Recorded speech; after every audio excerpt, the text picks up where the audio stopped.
महाराष्ट्र में जारी राजनीतिक संग्राम के बीच रविवार को एक बड़ा वाकया उस वक्त सामने आया जब एक भाजपा नेता के नेतृत्व में पार्टी कार्यकर्ताओं ने राज्य के डिप्टी सीएम अजीत पवार की जन सम्मान यात्रा में काले झंडे दिखाए। भाजपा की जुन्नर प्रमुख आशा बुचाके के नेतृत्व में भाजपा कार्यकर्ताओं के एक गुट ने उप मुख्यमंत्री अजीत पवार की जन सम्मान यात्रा के यहां पहुंचने पर उन्हें काले झंडे दिखाए, जिसके बाद अजीत गुट ने भाजपा से ये स्पष्ट करने की मांग की है कि क्या वो बीजेपी कार्यकर्ताओं के इस तरह के व्यवहार से सहमत है। घटना पर प्रतिक्रिया व्यक्त करते हुए राष्ट्रवादी कांग्रेस पार्टी के उप मुख्यमंत्री देवेंद्र फडणवीस से ये स्पष्ट करने की मांग की कि क्या वे भाजपा कार्यकर्ताओं के इस व्यवहार के साथ सहमत हैं या नहीं। आशा बुचाके ने दावा किया कि एनसीपी आगामी विधानसभा चुनावों के लिए जुन्नर सीट पर अपने उम्मीदवार को आगे बढ़ाने की कोशिश कर रही है।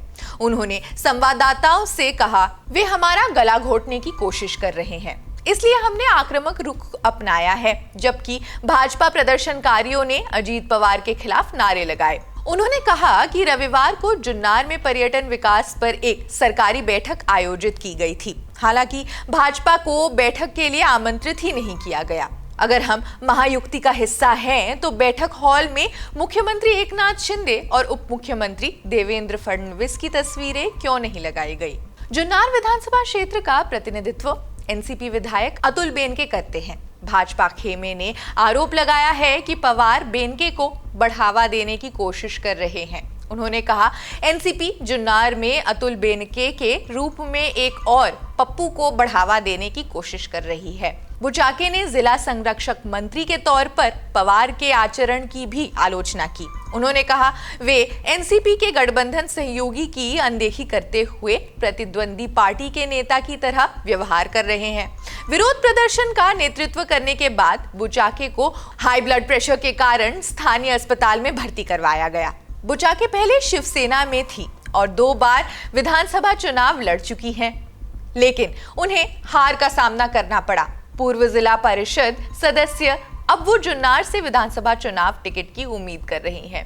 इस बीच एनसीपी प्रवक्ता अमोल मिटकरी ने कहा, जन सम्मान यात्रा हमारी पार्टी का एक स्वतंत्र कार्यक्रम है। जो लोग काले झंडे दिखा रहे हैं उन्हें अलग से कार्यक्रम करना चाहिए। हम उप मुख्यमंत्री देवेंद्र फडणवीस से उनकी पार्टी कार्यकर्ताओं के इस व्यवहार के बारे में स्पष्टीकरण मांग रहे हैं। राज्य राकपा प्रवक्ता सुनील तटकरे ने कहा, अगर कोई महायुक्ति की छवि खराब करने की कोशिश कर रहा है तो उन्हें चेतावनी दी जानी चाहिए।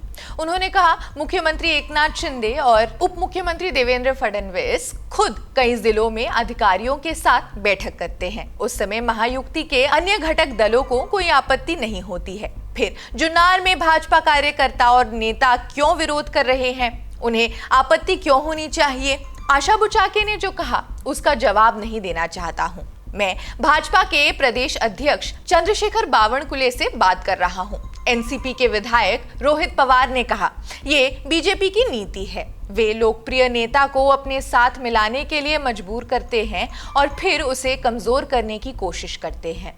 मावल और इंदापुर विधानसभा सीटों पर एनसीपी और बीजेपी के बीच रिश्ते खराब हो गए हैं। दोनों जगहों पर जहां एनसीपी के विधायक हैं, बीजेपी कार्यकर्ता उनके खिलाफ है और अपना उम्मीदवार उतारना चाहते हैं। खैर, आने वाले दिनों में कई विधानसभा चुनाव है। महाराष्ट्र का चुनाव भी काफी महत्वपूर्ण है। आप इन सब चीजों के बारे में क्या सोचते हैं, कमेंट सेक्शन में जरूर बताएं।